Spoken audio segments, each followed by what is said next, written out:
uma jogada complexa no xadrez ou num jogo digital mesmo. Uhum. Que essas vias são basicamente as mesmas que um jogador de futebol profissional usa num contra-ataque. Olha, isso é algo que explode a cabeça de muita gente, né? Totalmente. Porque hoje a nossa missão neste mergulho profundo é implodir aquela imagem ultrapassada que a gente guarda da escola. Aquela do professor atirando a bola na quadra? Exatamente. Aquela ideia de que educação física é só mandar todo mundo correr até não aguentar mais.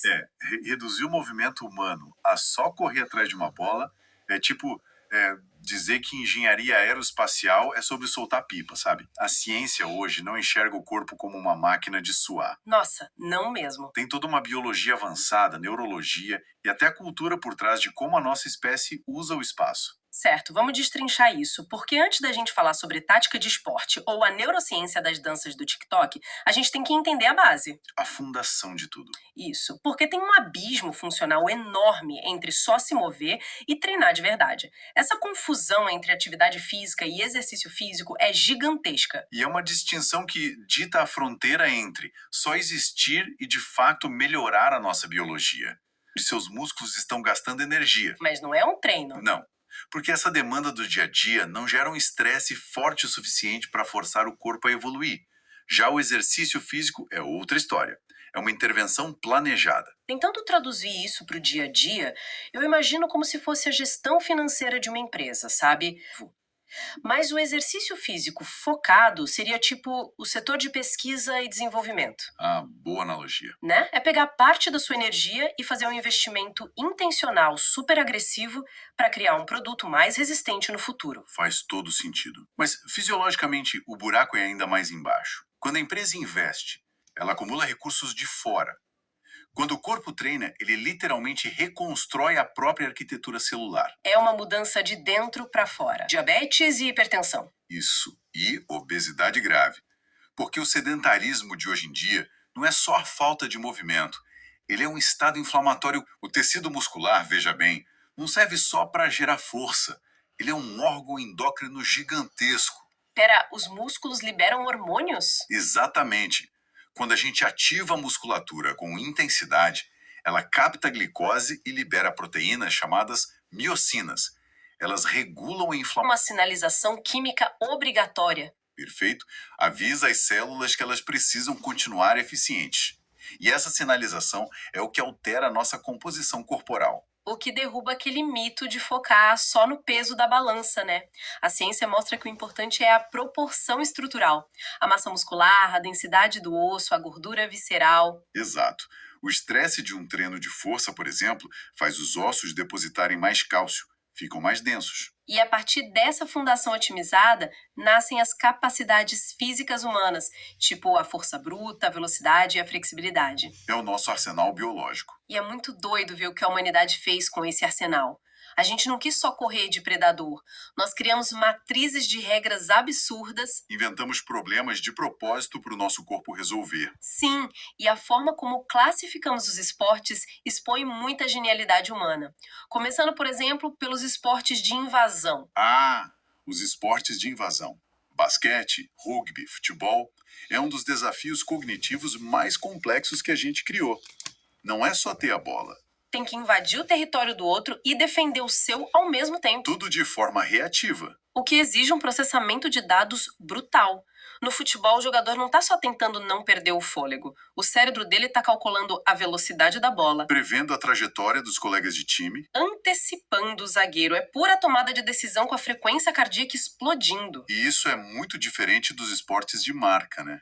Opostos quase totais. Nos esportes de marca, o caos do time desaparece. O adversário não é alguém roubando seu espaço. É o relógio. Ou a fita métrica. Exato.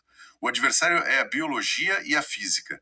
Pensa nos 100 metros rasos ou no levantamento de peso. O objetivo é otimizar a mecânica do corpo ao limite. Isolar o movimento perfeito. Na natação, é diminuir o arrasto na água milímetro por milímetro, suportando a queimação do ácido lático. É extrair o máximo de eficiência da anatomia. E aí, logo depois dessa explosão, a gente tem uma categoria que inverte tudo isso. Os esportes de precisão. Nossa, o contraste aqui é bizarro. Porque na invasão e na marca, a gente tem muita adrenalina, cortisol, o corpo pronto pra lutar. Uhum. O sistema nervoso simpático gritando. Isso. Mas na precisão, tipo golfe ou tiro com arco, o atleta precisa daquele estado de calma absoluta. Sim, o sistema parasimpático. A força explosiva vira um risco enorme. O cérebro precisa suprimir os reflexos de tensão. É puro microajuste. Mas a engenharia motor absurda. O atleta chega a controlar a respiração e atirar no milissegundo de pausa entre os batimentos do próprio coração. Para a pulsação não tremer a mão. Isso é fascinante. E se esse malabarismo neurológico já é loucura, a gente entra nos esportes técnico-combinatórios. A ginástica artística, o nado sincronizado, Eles elevam isso para o rigor estético. Não é quem chega primeiro. A nota vem de quão próximo da perfeição mecânica o movimento foi. e o controle sobre o sistema vestibular do ouvido interno, que processa o equilíbrio durante múltiplos giros no ar, é impressionante. O corpo vira máquina e obra de arte ao mesmo tempo. O que abre alas para a gente falar de uma categoria muito mal compreendida: os esportes de combate. O senso comum olha para o tatame e vê só agressividade. Violência pura e simples. Exato. Mas a biomecânica e a psicologia mostram que não é nada disso. O combate não é sobre destruição, é sobre submissão através da tática. É um xadrez cinético. Sim, dominar o centro de gravidade do outro. O que é fascinante aqui é a neurociência por trás desse controle. Porque apanhar dá raiva, né? É um instinto primitivo. Perfeito. Quando a gente leva um golpe, a raiva inunda a amígdala no cérebro e meio que emburrece a nossa parte racional, o córtex pré-frontal. Mas um lutador de elite treina para não sentir pânico. Ele toma um soco e continua calculando. Ele precisa do córtex pré-frontal ativado no meio da dor extrema. Só assim ele induz o adversário ao erro. O combate ensina que dominar a emoção é a verdadeira força. E claro, com muita ética e respeito. Tá, eu entendo perfeitamente o cálculo cognitivo do judô com o músculo no limite, mas eu preciso ser bem cética agora e fazer um contraponto. Manda. O currículo de educação física hoje coloca no mesmo balaio coisas como xadrez, damas, dominó e os esports, os jogos digitais competitivos. É um ponto bem polêmico. Sim, se o cara tá sentado, se o músculo não tá fadigando, como a gente justifica chamar isso de educação do corpo? A gente não tá diluindo o significado de movimento? Olha, é uma provocação mais que justa se a gente olhar só para o músculo. Mas a virada de chave acontece quando a ciência para de separar o cérebro do corpo. A primeira fase do movimento é o planejamento neural. O cérebro desenhando a jogada. Exato. O córtex pré-motor. Num campeonato de esportes de alta tensão, o cérebro, que já consome 20% da nossa energia, entra num estado de hiperativação. Entendi. Então a defesa baseia-se na sobrecarga cognitiva? Completamente. As qualidades exigidas ali são inteligência motora, foco absurdo, tempo de reação olho-mão na casa dos milissegundos. É o mesmo raciocínio tático de um armador no basquete lendo a defesa. Mas lógico, sempre com aquele alerta de não ficar sentado pra sempre, né? Com toda certeza. A literatura bate firme na necessidade de dosar o tempo de tela para evitar aquelas doenças crônicas que falamos no começo. E aqui é que a coisa fica realmente interessante, porque a gente está falando de ocupar espaços digitais e analógicos, e isso nos leva direto para a cultura. O movimento nunca é isolado num laboratório. De jeito nenhum. Ele é vivo. É a história das pessoas. E o estudo acadêmico de hoje valoriza muito a antropologia por trás das danças e das lutas. Especialmente se olharmos para as danças urbanas, o breakdance, o street dance. Eles não nasceram numa academia de luxo. Foram ferramentas de sobrevivência, ocupação de espaço nas grandes cidades. Reivindicando visibilidade. E tem uma biomecânica nada ortodoxa maravilhosa ali, mudando o eixo, desafiando a articulação. E é muito louco ver como essa cultura de rua virou febre nas redes sociais. Aquelas coreografias curtinhas que engajam bilhões no celular têm o DNA direto do asfalto. A rua moldando a era digital. Sem dúvida. E por falar em hibridismo cultural, a gente não pode esquecer da capoeira. Ela bagunça totalmente as caixas da academia. Não é só luta, não é só dança. É uma tática de resistência que foi disfarçada, né? Exatamente, camuflada em brincadeira pelas populações afro-brasileiras oprimidas pela escravidão. A ginga da capoeira é uma obra-prima do disfarce mecânico. Porque a ginga não é só ficar balançando. É uma tensão elástica constante.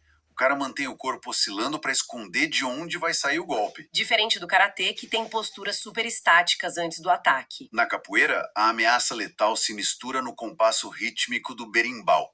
O corpo registra a ferocidade da história enquanto flutua na música ancestral. Lindo isso! É um movimento sendo moldado pela pressão do ambiente social. Mas o humano também adora testar o corpo contra as pressões da natureza e da cidade. Aí entram as práticas corporais de aventura. Ah, o caos geográfico? Escalada, corredeiras e, na cidade, o parkour, o BMX. Diferente de uma quadra lisinha, ali a regra é incerteza. É o princípio do risco calculado. No parkour, a pessoa está em alta velocidade num concreto áspero. O sistema nervoso central calibra a resposta em milissegundos para não quebrar um ombro num rolamento. O ouvido interno conversando rápido com os músculos para absorver o impacto forja uma resiliência mental gigante. Mas olha, se a gente quer falar da maior prova de adaptação surreal do corpo humano frente a pressões, a gente precisa olhar para o esporte paralímpico. Nossa, com certeza. A plasticidade cerebral em toda sua glória. O futebol de 5 para deficientes visuais é um exemplo maravilhoso. Só tenta imaginar a carga mental disso. O futebol já é um esporte de invasão que exige leitura espacial absurda, como a gente falou. Sim, muita informação ao mesmo tempo. E os caras processam cobertura, vetor de avanço, tudo isso sem usar a visão. É neuroplasticidade pura. Eles usam aquela bola com guizos dentro, o cérebro literalmente remapeia as áreas da visão para o ouvido. Eles mapeiam o espaço 3D usando o som do guizo e o barulho dos passos. Usam o som como radar. O cérebro achando caminhos neurais secundários para chegar no auge da performance. Redefine o que a gente acha que é o limite da biologia humana. Isso prova que a restrição sensorial não é um teto. Ela só altera a rota de processamento da musculatura. E é por isso que a educação moderna tenta expor as pessoas a esportes totalmente diferentes, tipo esgrima ou curling num país tropical. Não para formar atleta olímpico daquilo, claro. Não, o objetivo é criar uma sobrecarga inédita no cérebro, forçar o sistema a resolver lógicas espaciais estranhas. Isso expande demais o repertório motor e cultural das pessoas. Então, o que tudo isso significa no final das contas? A gente começou destruindo a ideia da aula de correr atrás da bola no pátio e vimos que o corpo é o nosso dispositivo mais potente para processar o universo. A tecnologia definitiva, eu diria. Sim, vimos que o exercício planejado modifica as células e protege da inflamação. Entendemos a geometria caótica da invasão, o controle parasimpático do golfe, mostramos como o cérebro tático une desde um jogador de xadrez e esportes até o disfarce histórico da capoeira. E fechamos com o brilhantismo do esporte adaptado, criando radares de som no cérebro. O corpo não é só uma caixa para a mente, ele é uma ferramenta contínua de adaptação. É uma síntese complexa e belíssima de toda essa engenharia metabólica do movimento. Quando a gente para de achar que é só queimar caloria, a gente passa a nutrir nossa evolução de verdade. Mas, pesando tudo o que conversamos hoje, Diga. principalmente essa tensão entre o sucesso dos tabuleiros virtuais, dos esportes e a nossa necessidade inegociável de tração física real. Isso levanta uma questão importante, com ecos evolutivos pra gente. O que tá no nosso horizonte. À medida que nossa sociedade vira quase 100% digital, com imersão virtual perfeita, simulando realidade total, é bem provável que a maioria das aventuras e dos esportes de precisão migrem para o mundo simulado. A grande provocação ética e fisiológica é como vamos suprir as necessidades primitivas dos nossos ossos e coração no futuro onde poderemos lutar, dançar em metrópoles virtuais, escalar montanhas pelo olho, com o cérebro a 1000 por hora. Mas sentados o dia inteiro. Exatamente. Permanentemente estáticos nas nossas cadeiras interativas. É um conflito vital entre o que a mente processa como ação e o que os nossos tecidos imploram para não atrofiar. E é esse balanço prático que vai determinar a longevidade da nossa civilização.